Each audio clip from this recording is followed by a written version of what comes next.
Hi guys, this is Jackie Cooper, and I am super excited today to have Kelly here. I have been, as everyone knows, I'm in the travel space, but I've also been very intrigued with the area of cryptocurrency. And I recently have taken a step and put my toe into it, and I'm super excited about it. And I was searching for a while to find someone who I felt comfortable enough with to be on the podcast, so that way I could introduce everyone to someone that's an expert in the tax and the crypto area. And Kelly, I'm so excited to have you here today. Thank you so much. Can you introduce yourself and really share a little bit more about your background, because you have a wealth of knowledge. Oh, thank you so much, Jackie. I really appreciate that. And I'm very happy to be here with you and very happy that we got a chance to meet. Hi, everyone. My name is Kelly Sunshawl Barrett. I'm the president of Sunshawl Services Inc, which is an accounting business. I'm also a crypto tax coach, and I'm also a crypto educator. And I have a website, lifewithcrypto.com. And why did you create the website, Life with Crypto? Because I know I have found it extremely useful when I've gone on and explored it. Oh, thank you so much for that feedback. The reason that I started this whole project was I got involved with crypto in 2015. And I got taken advantage of by somebody locally in my area around my Bitcoin that I was buying at the time. Bitcoin had dropped down to $250 a coin, and I decided to buy a couple of them just to experiment. And I met somebody local who ended up getting me to part with one of my Bitcoin and didn't educate me at all about why I might want to hold it. And I got so upset because right after I sold my 3 Bitcoin that I ended up with, the price jumped from like $250 to $20,000. And I was just flabbergasted because I had sold it when it got around 1,200. And I thought, you know, I'm a natural educator. I've had people tell me that. And so I got excited about just teaching other people about it. The more I learned about crypto, the more I wanted to know. And originally Life with Crypto was going to be nothing but a blog that I could go talk on, that I could go share my information on. And it just kept growing and expanding and growing, and more people wanted more. So that's how it came to be. Yeah, no, I agree with you. I have been, searching, as I mentioned before, for information to feel comfortable with. One of the questions I had is, I became involved. I'm not involved with Bitcoin, but I did remember when it first started, and I was curious about it, but I didn't, take advantage of it. So I'm involved with another coin called BizzCoin. But I guess I was always wondering about the tax side of it. And how did you educate? I know it's changed over the years, but how did you get to be such an expert in crypto and tax? Because you're one of the few that I know that's in there. Interesting. Well, that's also good feedback. Well, being a tax accountant and the fact that I own crypto and I was selling it, that meant that I needed to learn about how to handle the tax consequences of my actions. So I just started researching and taking some courses from, there was one tax, online tax courses that I found just for tax people, and I took that. And then I just kept doing my own research and my own studying. And the IRS did come out with some basic tax guidance back in 2014, I believe. And the bottom line is there is no new tax laws that were created for cryptocurrency.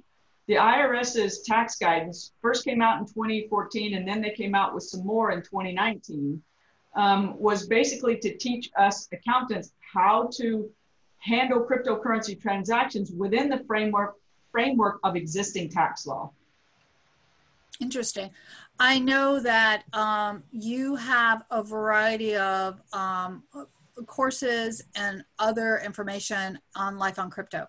So would those classes or courses be for those that are in the tax profession area, or are they also for those just interested in learning more about investing? That's a great question. So on my website, I'm trying to take care of 2 different groups of people. Yeah. Since I'm a tax professional and I'm hired locally to teach tax professionals in my area live, I decided to make my website for both. I have courses on there specific to tax professionals, and then I also have courses specific to people that are just getting started. So I want to be able to support both sides of that equation, because there was a time when I was a newbie and I'm also a tax professional. So I feel like I can approach both topics, teaching tax professionals how to handle transactions on a tax return, and teaching new people how to get started, how to get involved, how to start buying crypto, how to hold it if you don't want to sell it. And then when you're ready to sell, what do you do? Where do you sell it? And then what do you do with the money afterwards? Yep. I'm not going to, on this podcast, I'm not going to be asking you anything about tax consequences, because I know that all that will depend upon everyone's individual situation. So we're going to be talking just so everyone knows from a general perspective, but I definitely think that everyone needs to be checking out the website and also doing your own research, because this is all how we educate ourselves. And Kelly has definitely helped me a lot. I have a quick question. I know I recently saw that U.S. banks now can participate with holding, and that's, I'm not quite sure the right language. So can you explain a little bit more to the listeners what's going on? Because that was really a breakthrough, wasn't it? Yes, I think that was a huge breakthrough. And that could be the reason that we just had a little bit of a spike in the prices of cryptocurrencies just within the last, I think, week or two, because this news just came out. So what it means is that U.S. banks have been given the green light, U.S. banks have been approved to be to offer custody services to members of their bank. So what does that mean? It means that banks can now hold your cryptocurrency for you, sort of like putting something of value in a safe deposit box. You are now, banks, if they choose to offer the service, banks can now provide the service where they hold your cryptocurrency, which basically means they're holding your private key, because whoever holds the private key really is holding the money. And I'm not sure what that means as far as beyond holding your currency. Like, I don't know if they're going to be providing this service to everyday people like you and me, or if they're just going to be providing custody services to money managers. I know that the custody services for money managers has been going on for a little while.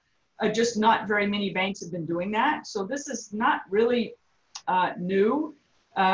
Custody services have been around, but the fact that all banks within the Federal Reserve System can now offer custody services makes me believe that they are going to offer services where they hold our cryptocurrency, and so that we don't have to be responsible for it after we buy it. I'm not sure that I would ever do that, but I can certainly see why some people might want to not learn all there is to know about how to hold your own crypto, and maybe putting it in the bank is a safe place. We'll see. Yeah, I agree with you. There's a lot of nuances to this, and there's a lot of different levels. And I'm a newbie, but I can definitely see the various layers to this just from my own research that I've done.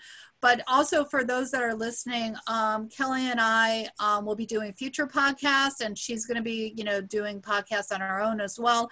So a lot of these areas that we're just kind of going over surface wise, those can be podcasts on their own. And so, we're going to dive deeper into those topics, at a different point in time. So that's another reason why to subscribe to my YouTube channel, subscribe to the podcast, so that way you can be kept in the loop, and also visit over to the Life with Crypto so you can stay in the loop with what the future topics are, because this is an expanding area, and really crypto is a digital currency that has a lot of great opportunities. Kelly, I know you are super experienced in that. I don't know if you want to kind of dive a little bit into that, or if you want to leave it for a future podcast. What specific thing were you thinking that you'd like me to talk about? How the digital currency, crypto, and they can be used for a variety of things. Like there are utility coins where you can use it to actually purchase different things. But it also helps in different markets. For example, in Africa and South America, there are countries which actually need this type of banking to help in their community. Well, I'll touch on that very briefly. Yes, that is definitely a subject that we could go into quite a bit. We could talk about the difference between tokens and coins. We can talk about the difference between on-chain and off-chain. There's a lot to talk about, but that can get a little bit technical. Yep. I can tell you that cryptocurrencies are very popular in around the world, sometimes more so than they are in the United States, but for different reasons. In the United States, it seems like cryptocurrencies are big with investors, people that are speculators. Technically, it might not be called investing. Investing. It's really speculating. That is a big piece of what drives the prices in the U.S. Other countries, I have people that I'm in contact with in Pakistan and in Africa, especially in the Nigeria area. And in Pakistan, it's illegal to own cryptocurrencies. In Nigeria and other places in Africa, it's growing big time. There are places like Venezuela, it's growing big time. These are places where their fiat currency, their local money, is really becoming devalued. And so folks are trying to find other ways to store value in the form of money that they can use to transact with across borders as well as with their neighbors. Yep, I think that everything that you said is so valuable.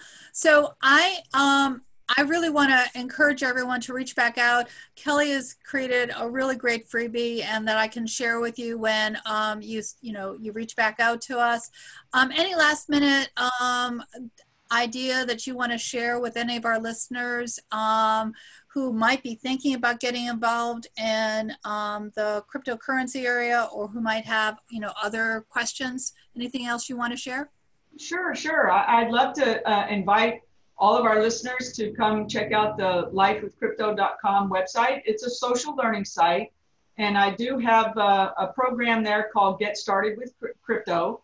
So if you're a new person, this is a great place to get started. I'll teach you about where to go buy cryptocurrencies like Bitcoin and Ether and Litecoin, stuff like that.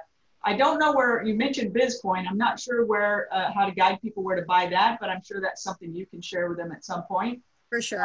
I'll tell people which exchange I think is the best one to go to. I'll teach them about wallets.